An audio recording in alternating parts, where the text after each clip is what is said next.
स्वतंत्र कार्यक्रम रिपोर्टर दीदी को स्वागत करुछि मो प्रतिभा। जीवन में जिते प्रकार संपर्क अच्छी सब संपर्क मध्य बंधुत्वर संपर्क अति निआरा से तो कथार अच्छी प्रकृत बंधु ही परिवार सदृश। आज मन्मथनाथ उच्च विद्यालय 1990 बैच बंधु मिलन गुरु पूजन एवं वृक्षारोपण कार्यक्रम अनुष्ठित होइछि। आसतु तांका सहित जोग देबा।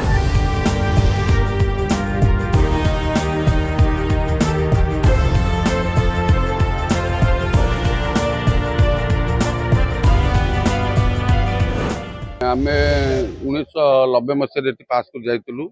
आ भितर आमर किसी सांग अच्छा जो मैंने नहांती एठी बाकी जी भी अच्छा से एकजुट गोटा होती परिवार भाया भी आसचु।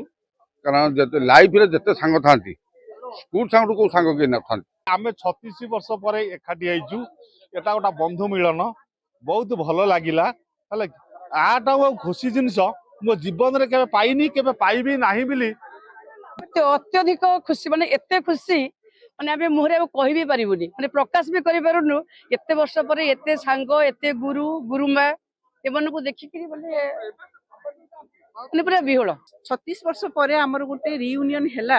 आमे सेतरे 15 वर्ष छोट छोट छुआ एबे हमको समस्त 50 क्रॉस करियलानी 50 51 एमती एते दिन रो पुराना सांग आमे समस्त देखु छ। आमे किए काकू जानि भी पारुनी।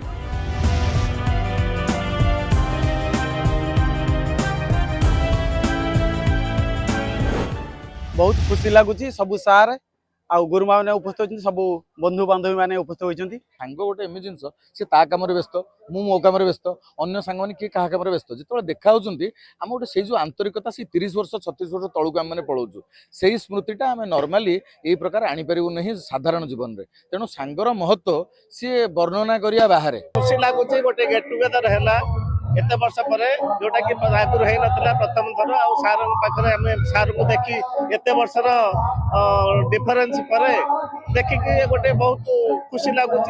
माने 36 वर्ष पास कर गलुनु माटी सहित आम जड़ित ये माने आज एत खुशी लगुच माने वक्तव्य कही पारिबिनी ताकू।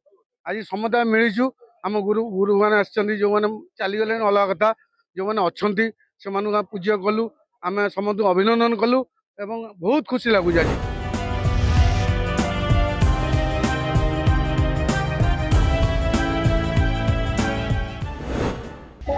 बहु पुरातन कालरू आमे शुणी आसु अछु कृष्ण सुदामांग बंधुत्वर कहानी।